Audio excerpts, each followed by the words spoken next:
We will presently look at systems of linear and nonlinear equations.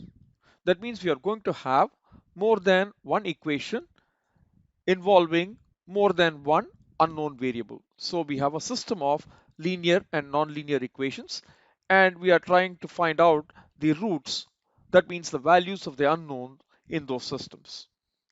So we'll demonstrate these ideas by considering a very simple three-stage scrubber. What happens here is there is a gas stream that flows at a flow rate indicated by V, and the gas stream has a pollutant concentration equal to Y4. So Y4 is the concentration of the pollutant in the gas stream, and Y4 is higher than what the environmental regulations would allow. So before this gas stream is released to the atmosphere or to the environment, it needs to be treated. The pollutant concentration must be brought down from Y4 to a lower value of Y1. So we need something to absorb this pollutant, right? So what we do in this scrubber is we use a solvent that flows at a flow rate of L and with a concentration of X naught, that is the uh, concentration of pollutant in the liquid stream that enters the scrubber. All right. And then what happens is through these three stages, the pollutant moves from the gas stream to the liquid stream, right? So this is mass transfer that happens from the gas phase into the liquid phase. So the pollutant concentration in the liquid increases from X naught to a value X3. All right. So this is what is called a counter current operation. The gas flows, let's say, from bottom to the top, and the liquid flows from the top of the column to the bottom of the column. So this is going to be a continuous operation, and these are called stages. You can have trays, etc. Right? So it will be a system like this where there are trays, right? There are these different trays. So vapor will go from down here and liquid will come from the top here, and there will be hold up of the liquid in each tray. So the vapor stream or the gas stream bubbles through these plates, and in each place there is some liquid. So what happens is there is going to be some contact between the vapor. Vapor tries to pass through this tray. There are holes in these trays, right? There are sieves, and vapor forces itself through those sieves. It tries to rise to the top, and what it will meet is the liquid that is held up in each tray. There will be a certain amount of liquid in each tray. So as it passes through, right, the gas stream will exchange some material with the liquid stream, and the liquid will flow from the top all the way down, and the liquid can be processed later, the gas can be let out, etc., etc. So this is a simple example of a three-stage scrubber. So what you see as compartments 1, 2, and 3 are nothing but plates 1, 2, and 3. Okay, so this is a separation equipment, if you like. Uh, you will learn about this in a course related to mass transfer later. I hope for our purposes you understand the idea that there is a gas stream with flow rate V and pollutant concentration Y4. This Y4 is high for environmental regulations, so it has to be brought down to Y1. And the way to do it is to allow this gas stream to exchange or to allow its pollutant to move from the gas stream into the liquid stream, right? And in stages 1, 2, and 3, there is going to be intimate contact between the vapor stream or the gas stream and the liquid stream. So the mass is transferred, so the liquid stream gets the pollutant and the gas stream loses the pollutant. Okay, and under certain assumptions, we would be able to write these mass balance equations. Let's assume there are no temperature effects. So all we need to do is to do the mass balance equations. So if you take a look at stage 1, what happens is the total amount of pollutant that comes in, right? The total amount of pollutant that comes in is going to be this stream. I'm focusing on this stage 1. The pollutant that comes in is coming through this gas stream as well as through this liquid stream. Okay, so the amount of pollutant that comes in to stage 1 is going to be V times Y2 plus L times X0. the amount of pollutant that leaves should be equal to this at steady state, right? We are going to model the system at steady state. So there is no accumulation of the pollutant inside the compartment 1, for example, right? So what goes out of the stage 1 or compartment 1 is going to be Vy1 plus Lx1.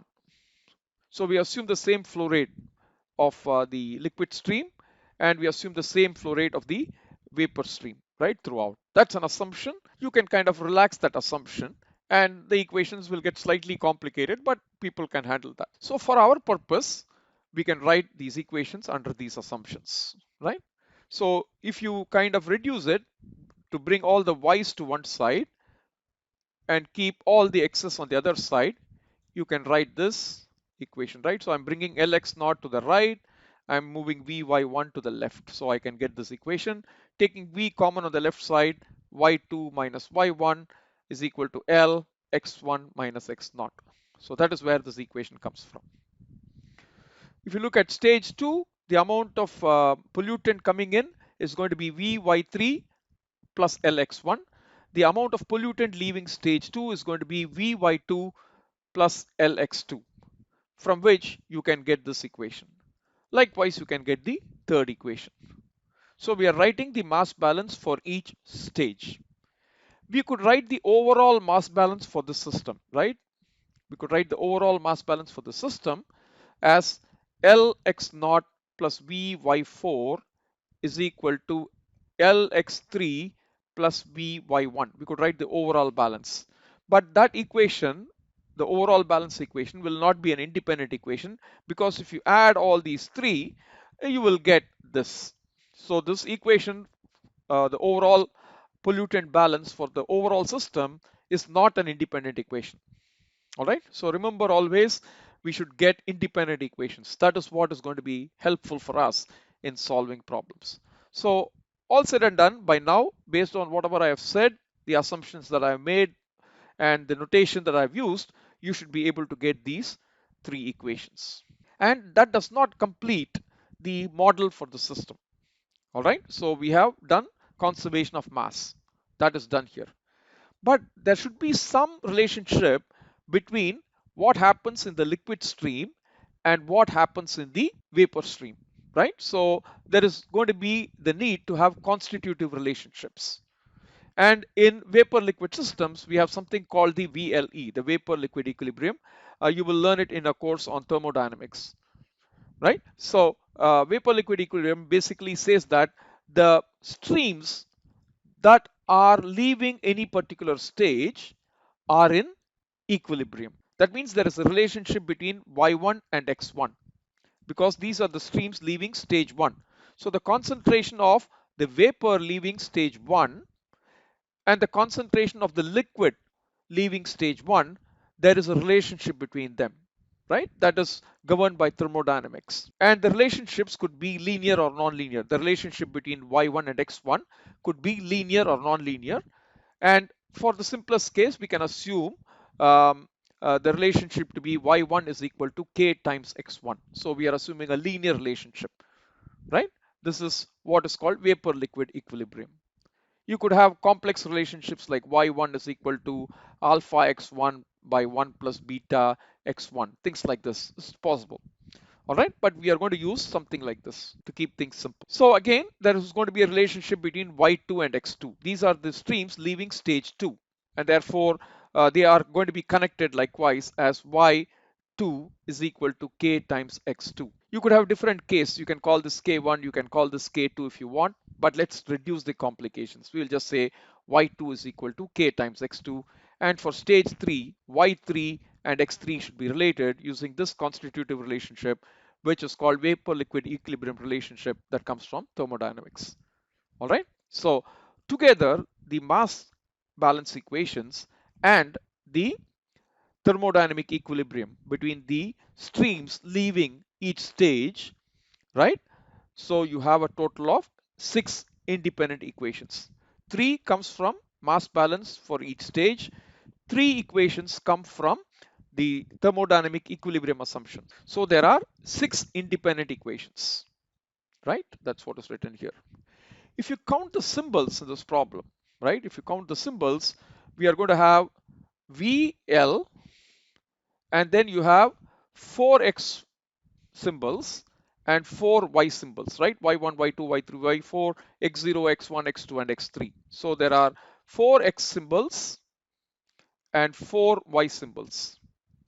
So there is a total of 10 symbols here. We can assume our k to be a given number constant, right? K is also a symbol, but that's, let's say, is going to be specified. K is equal to 2 or k is equal to 5, some value like that. Okay, so k is going to be specified. So I don't count it as a symbol. All right.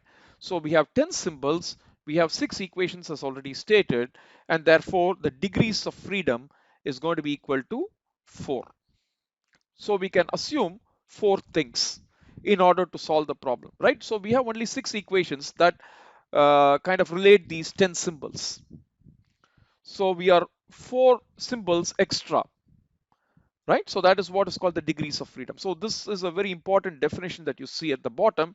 You might have come across this in other courses. So the number of variables minus the number of independent equations equals the degrees of freedom. So there are 4 degrees of freedom which you have to specify, all right? And depending on what you specify makes the system linear or non-linear, as we shall see. So if you kind of look at it, we have not complicated the problem, or we have not introduced non-linearities via this constitutive relationship. The constitutive relationship is linear.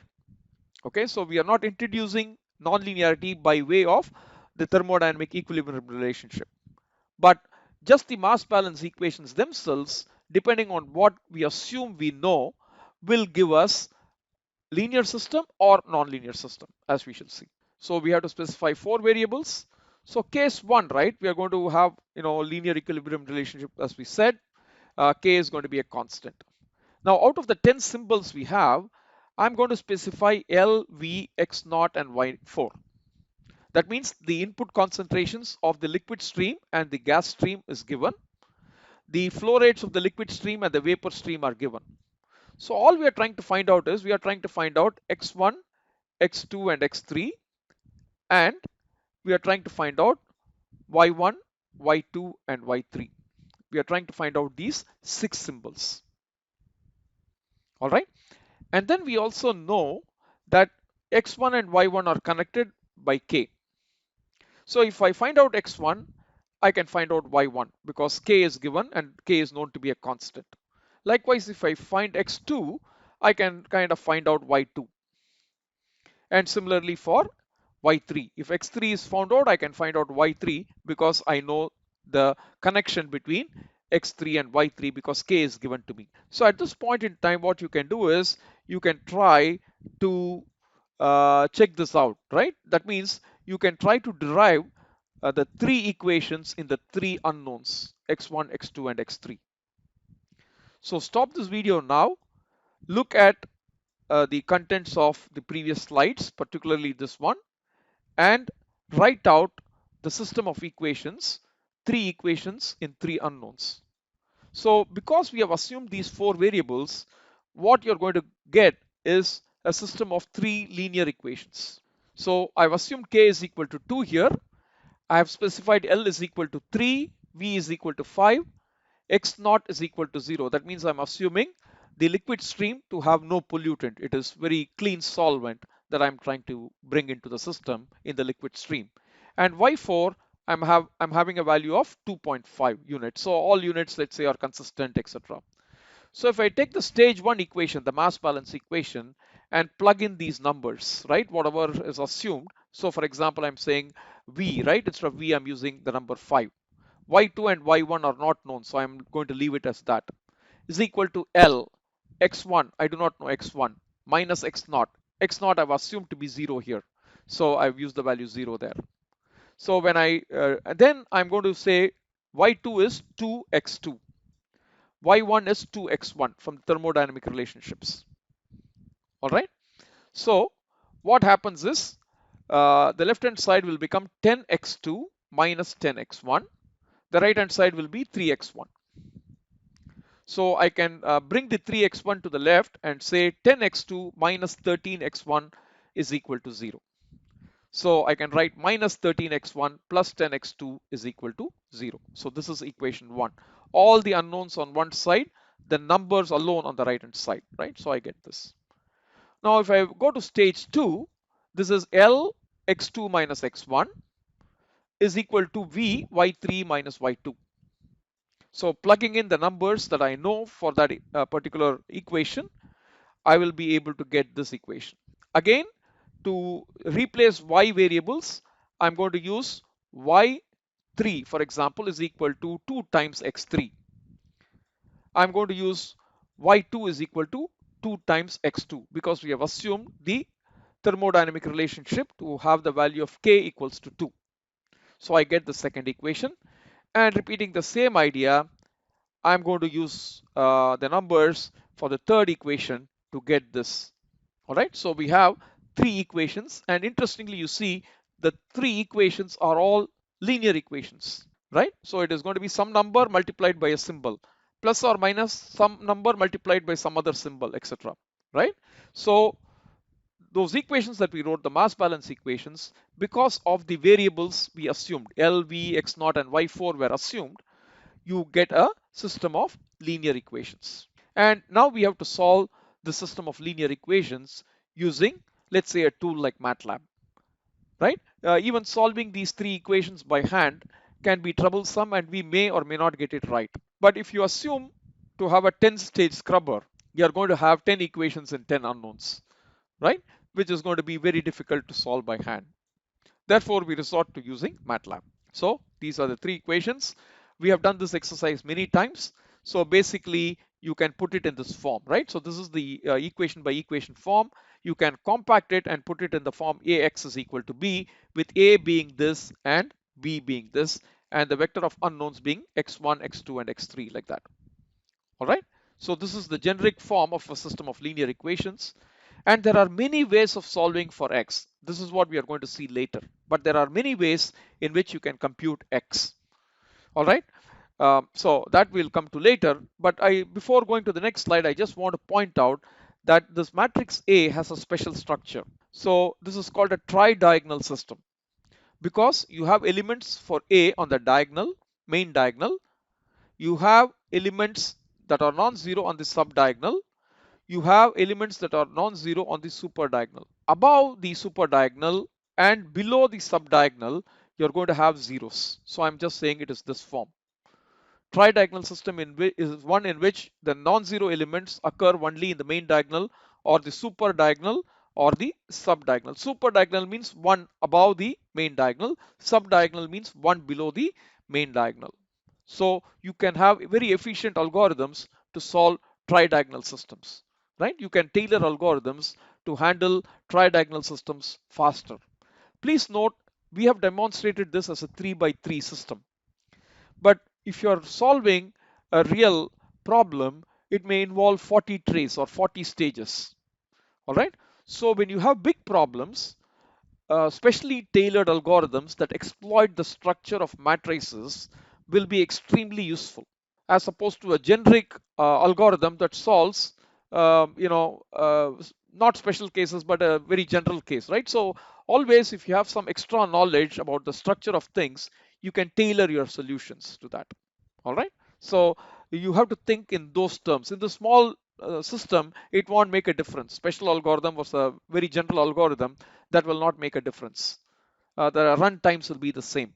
But you have to think in terms of 40 tray column, right? Or a 40 stage scrubber, then there will be a real difference. In industry, very easily, they will solve 100,000 equations in 100,000 unknowns.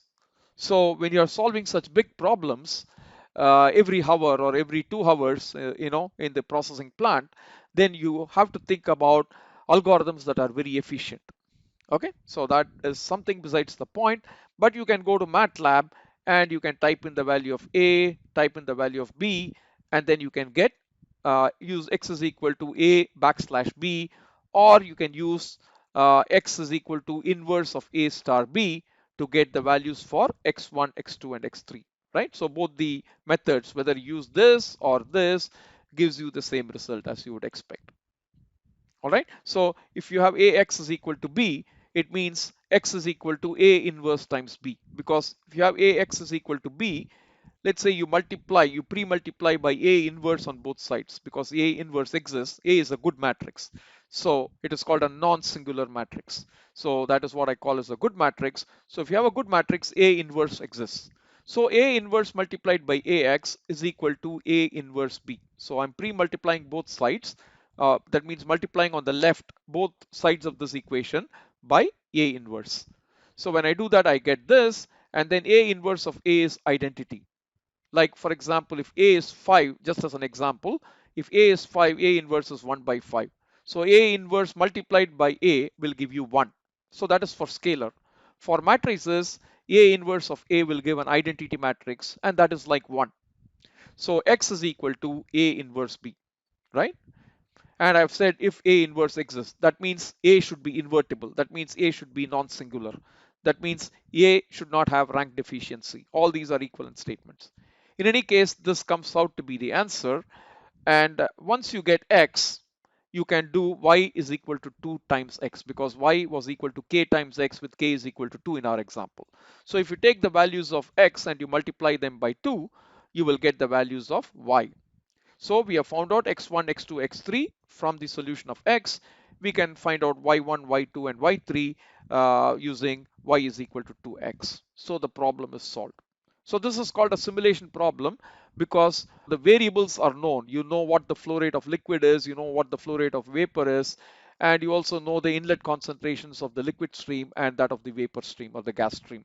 So the input conditions are known, and then you're calculating for the other things, right? So that is simulation. If you know the inputs and you know the system parameters, then you find out the output values, right? So x1, x2, and x3 are the outputs from each stage, with x3 being the output from the last stage, right? And again, y1, y2, and y3 are the outputs, right, for the gas stream, with y1, I suppose, being the outlet from the system for the vapor stream. This is what I mean.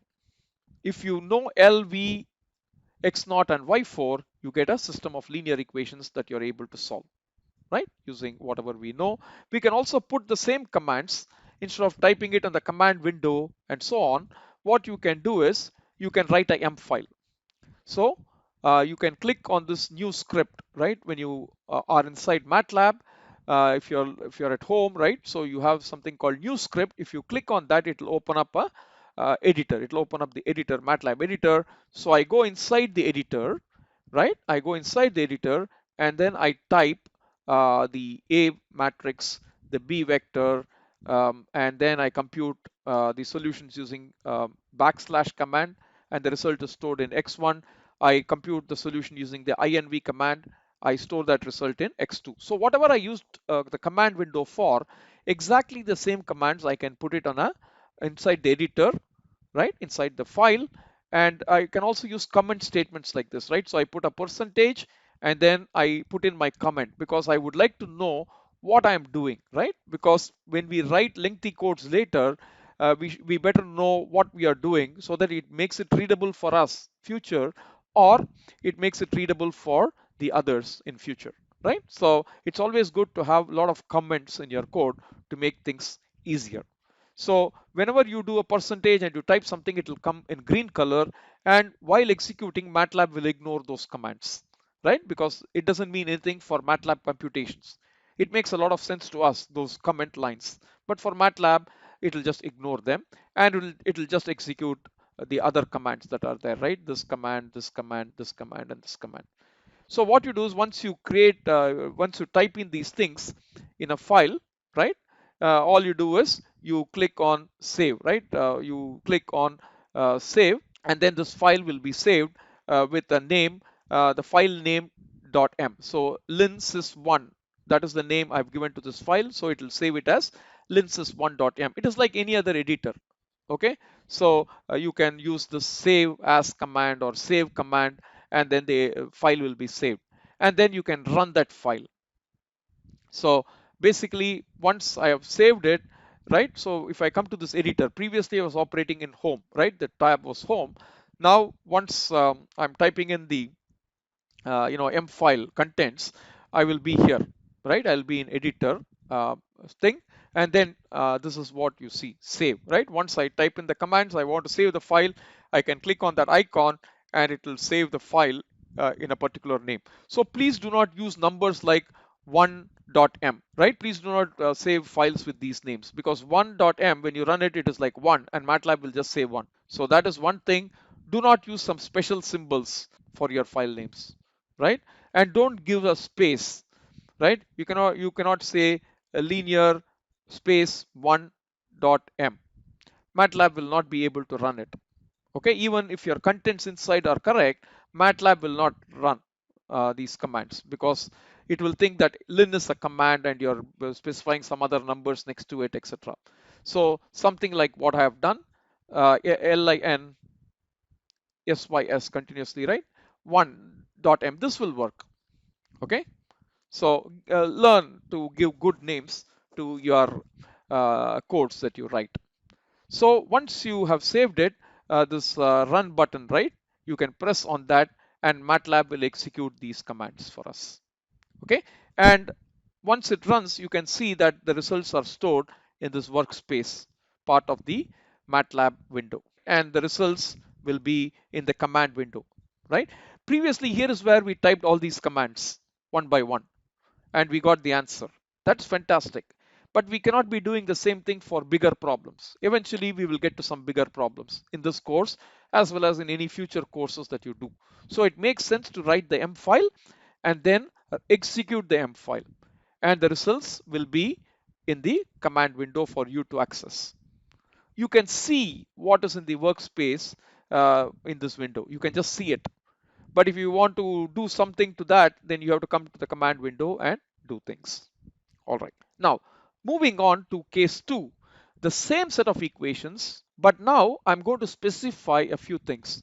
I'm going to specify the gas flow rate because that is what is coming in to the scrubber system. So I have to kind of deal with this amount of gas stream.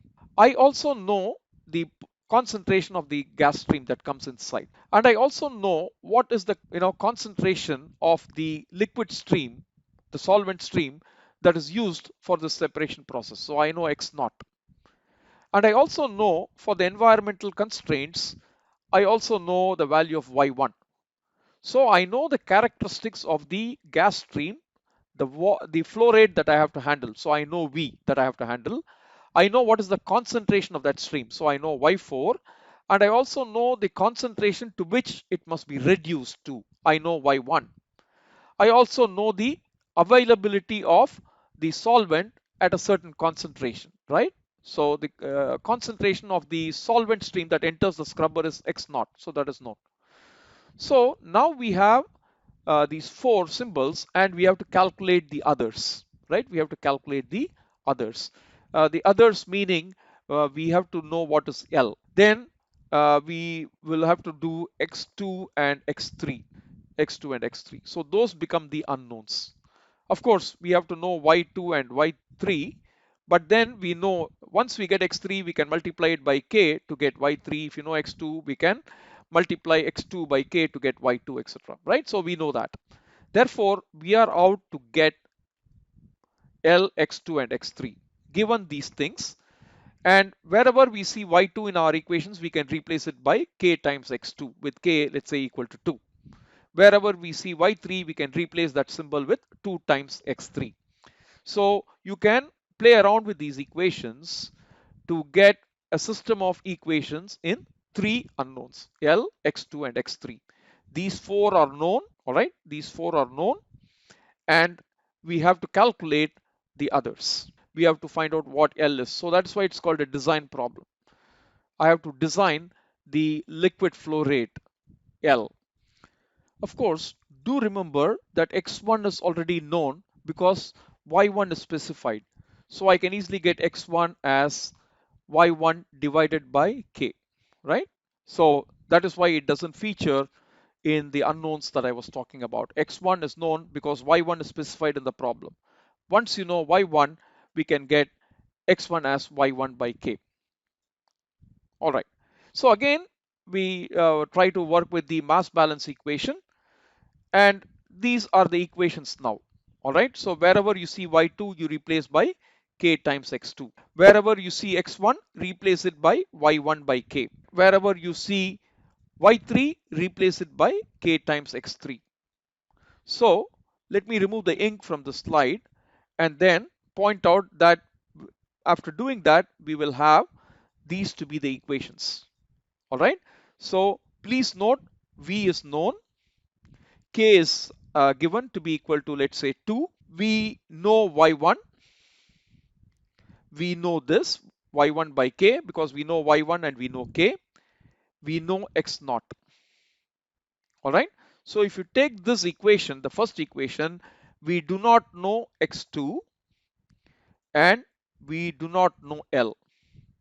So that equation is linear. Okay. So equation 1 is linear. But when you come to equation 2, yes, k is known, v is known.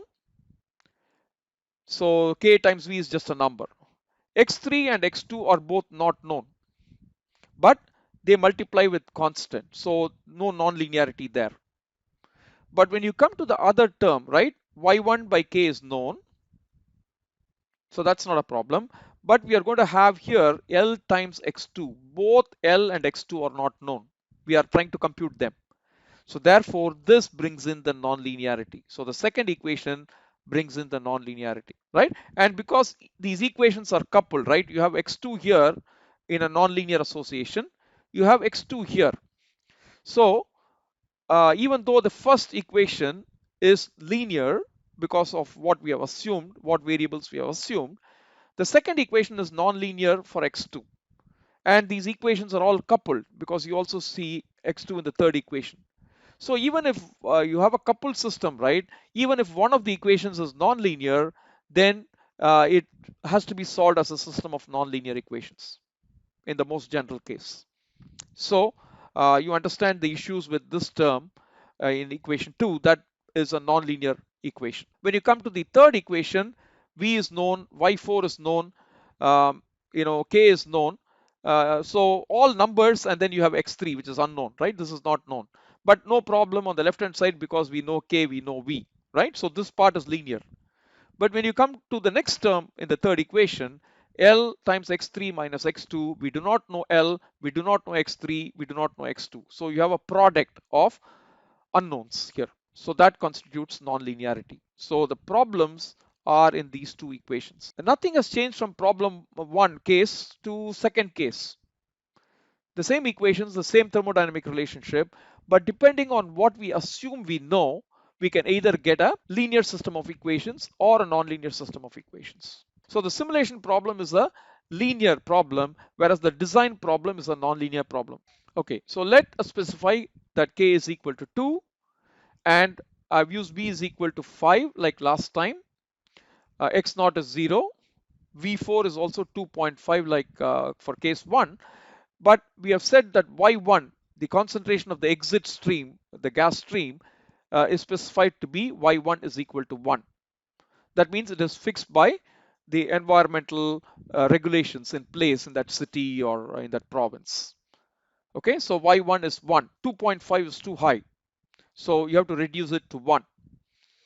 So y1 is equal to 1 immediately tells us that with the value of k assumed to be equal to 2, x1 is going to be equal to y1 by k. So x1 is found out to be 0.5. That is rather obvious. So the question is, what are the values of L, x2 and x3? And again, the note here is once you have x2 and x3, you find out, then you can compute y2 and y3 as y2 is equal to 2x2 and y3 is equal to 2x3. So we have seen all of that stuff. So if you take these three equations that we had in the previous slide, we had these three equations, and then if you put in the values, right? So you're going to get these things. So kindly do it and convince yourself that I've got the correct stuff. So the first equation becomes 10x2 minus 0.5L minus 5 equals 0. So this is a linear system, right? So 10x2 is linear, 0.5L is linear. So equation 1 is linear, benign. If you come to the second equation, it reduces to 10x3 minus 10x2 minus lx2 plus 0.5L. is equal to 0. So this term, this term, this term are all linear. This term is nonlinear because it involves the product of two unknowns. So it is nonlinear. Since it involves the product of two variables, it is also called the bilinear term, bilinear term. So that is what is giving us some grief. Now, if you take the third equation and you work with it, you will get this, and you can see there are two nonlinear terms, right? So we have three equations now marked: equation 1, equation 2, and equation 3, and equations 2 and equations 3 are nonlinear because of the things we have said. Now we are ready to solve this. So what do? We try to make use of MATLAB, and specifically we are going to make use of this function called fsolve in MATLAB.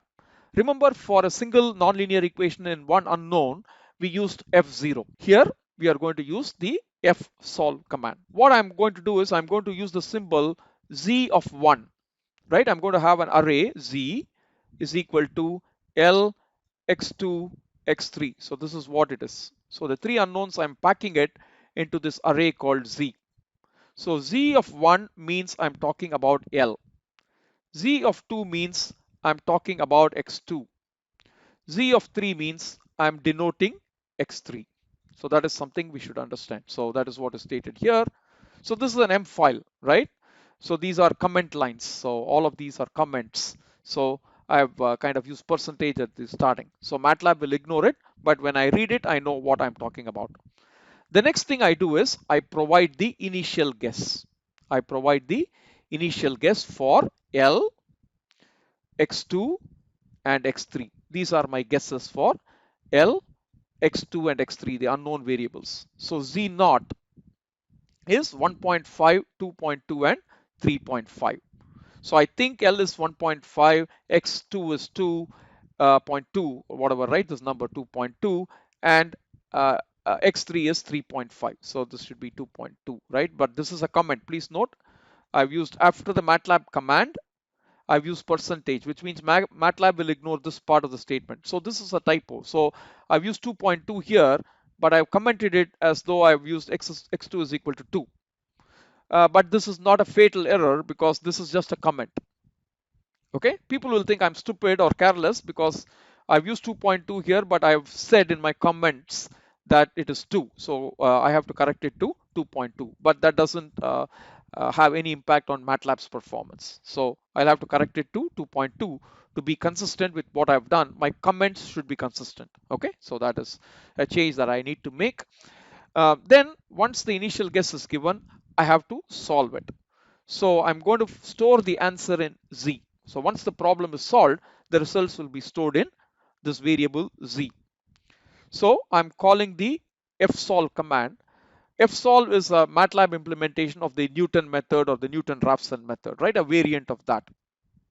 We will see the theory later. But I'm going to use fsolve command. And fsolve has to be told two things. One is you have to tell it what is the name of the file or the function file or the function that contains the equations that it needs to solve. So the first input argument is the function name that contains the equations to be solved. Then followed by a comma and then your initial guess for the solution. So z naught, right? Z naught is what we have used, so we use z naught here. So fsolve is equal to at the function name and comma followed by the initial guess. So if everything is right, MATLAB will execute this command. When you run this M file, it will solve it and the results will be stored in Z, right? So that is what I've commented here as well. So you can also say Z is equal to fsolve within single quotes, brackets within single quotes, 3-stage, comma Z naught. This will also work. Right? So you can either use the function name within single quotes or you can just say at and specify the function name. Now we come to the most important thing, the function that contains the three equations.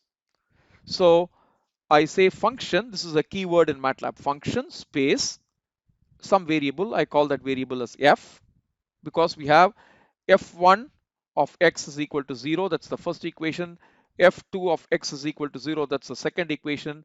F3 of x is equal to 0, that's the third equation. When you put all F1, F2, F3 together, that is my f. So I'm solving f of x is equal to 0.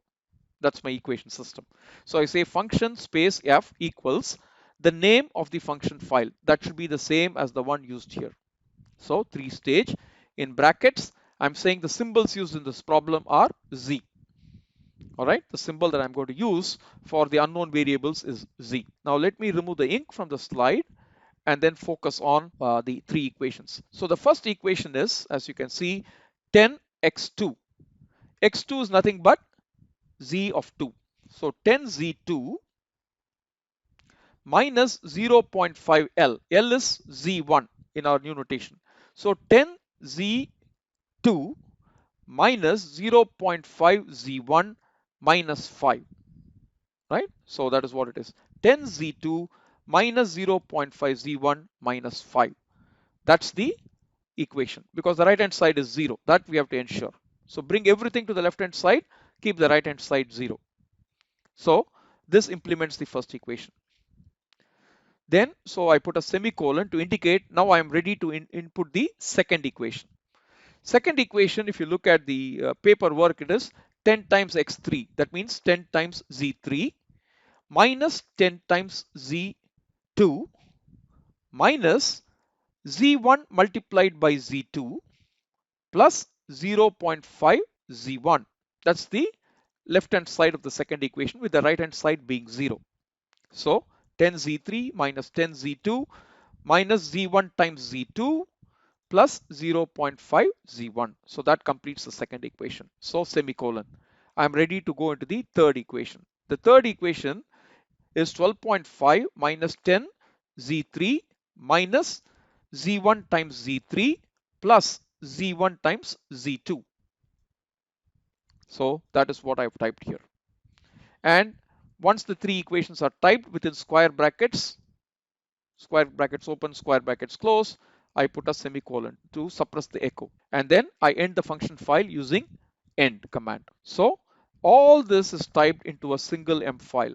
All this is typed into a single M file. So very simple. If you look at the comments, there are too many comment lines here. So if you actually look at the code, this is what you need to type, this is what you need to type, and this is what you need to type. So basically 5 lines of code. One for the initial guess, one for calling fsolve, passing in the input arguments and the initial guess, and then writing the function file. So the most important thing is to write the correct function file and also to give a reasonably good initial guess, right? And then MATLAB can solve it. So basically what I do is, once I type in these commands in a M file, I save the M file and I run it, right? I've named this M file as nonlinsys1. So I can come to the command window and type nonlinsys1 and press enter. So it'll execute my M file, and if everything is good, it will just say equation is solved, right? So fsolve completed its job because the function values are near 0, right? There are 3 functions, all of them have to be made into 0, right? So I have to find out solutions z1, z2 and z3 such that f1 equals 0, f2 equals 0 and f3 is equal to 0, right? So it is telling us some good news here, right? And then we get the values for z. If I go and type z in my command window, I get these 3 numbers. And I recognize z1 is L, z2 is x2 and z3 is x3. Please note L was 3 in our case 1, right? Now in the second problem, right, in case 2 that we are doing now, L has increased to 6.9141. Does it make sense? So that's the question. Does it make sense that L is higher than was taken in case 3? All right, we'll come to that later. But then once you have got x2 and x3, you can calculate y2 and y3. So the problem is solved. Now, looking at this L value, why is it 6.9141 when for case 1 it was 3? You would have guessed the answer. But remember, when we did part 1, case study 1, right? When we did that, what was the value of y1 that we got? Y1 was 1.76. So if you use the liquid flow rate of 3 units, whatever the units are, you got Y1 to be 1.76. Now, the environmental regulations want Y1 to be 1. It's a much stringent environmental regulation. You do not want 1.7643 for Y1. We want Y1 to be exactly 1. And therefore, you can do that by having a higher liquid flow rate. It cannot be 3, it has to be 6.9. All right, so that kind of makes sense for us. So I'll stop here and we'll catch up with you in the next video. Thanks for your time.